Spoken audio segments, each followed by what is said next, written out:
Assalamualaikum warahmatullahi wabarakatuh.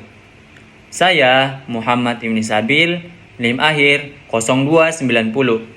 Jadi saya di sini akan menyelesaikan tugas UAS mata kuliah pengantar ilmu hukum, dosen pengampu Pak Musa Taklima.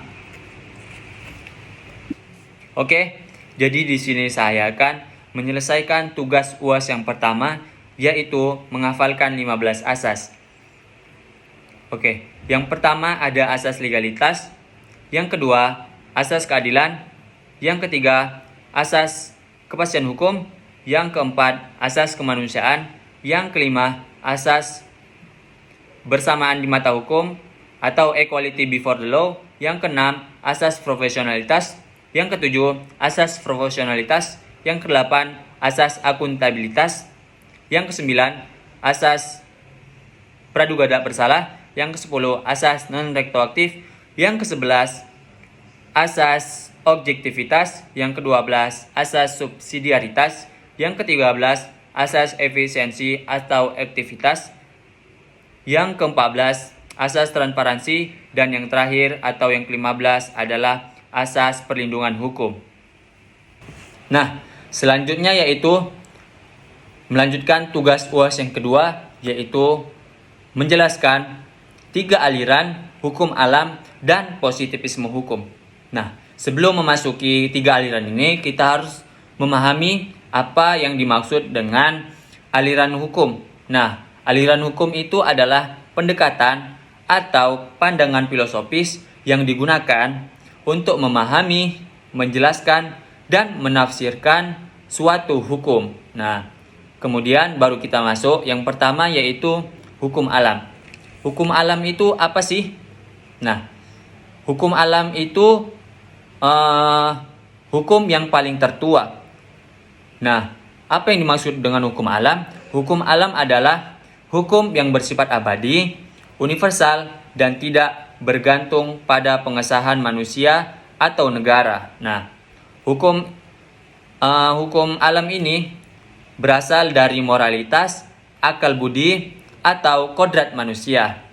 Nah, selanjutnya yaitu ada positivisme hukum atau legal positives.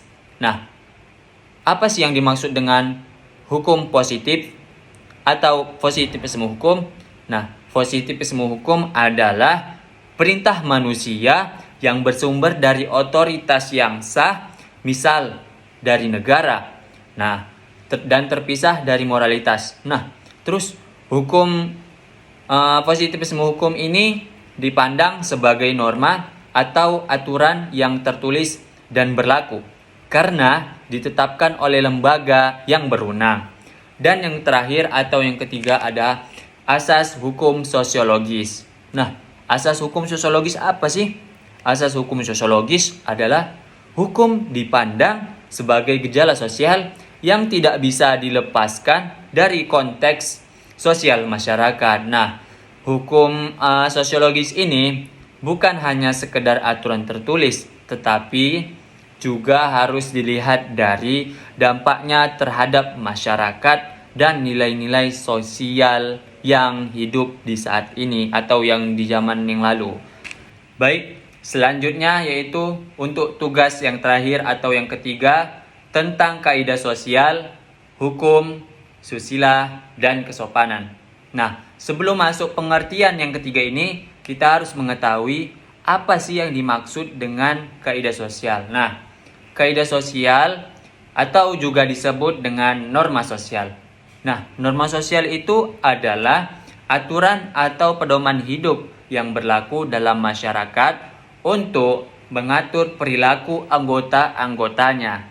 Nah, kaidah ini berfungsi sebagai alat kontrol sosial agar tercipta keteraturan, keharmonisan dalam kehidupan yang bersama. Nah, selanjutnya yaitu kita masuk ke pengertian dari kaidah hukum. Yang pertama yaitu ada kaidah hukum. Nah, kaidah hukum itu adalah aturan yang dibuat dan ditegakkan oleh lembaga berwenang seperti negara. Nah, yang bersifat mengikat dan memaksa. Pelanggaran terhadap kaidah hukum biasanya diikuti sanksi tegas seperti denda, penjara, atau hukuman lainnya.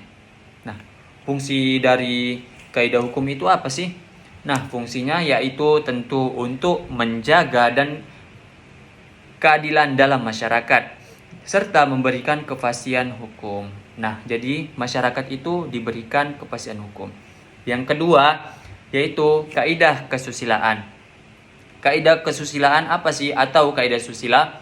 Kaidah susila adalah aturan hidup yang bersumber dari hati nurani manusia, berkaitan dengan moralitas, baik buruk, dan sopan santun. Nah, norma ini mengatur perilaku individu berdasarkan nilai-nilai yang dianggap baik oleh masyarakat. Dan yang terakhir atau yang ketiga yaitu asas kesopanan. Nah, asas kesopanan mungkin kita semua sudah tahu apa yang dimaksud dengan asas kesopanan. Asas kesopanan adalah atau kaidah kesopanan adalah aturan yang mengatur tata krama, etika, dan perilaku sopan santun dalam berinteraksi sosial. Nah, norma ini bersifat lokal dan sangat dipengaruhi oleh budaya serta adat istiadat setempat. Nah, fungsi dari kaidah sosial itu apa sih? Fungsinya yaitu untuk menjaga keharmonisan hubungan sosial, menghormati orang lain, dan menciptakan lingkungan yang nyaman dan damai. Mungkin cukup sekian dari tugas UAS mata kuliah pengantar ilmu hukum. Kurang lebihnya saya mohon maaf. Billahi taufik walhidayah. Wassalamualaikum warahmatullahi wabarakatuh.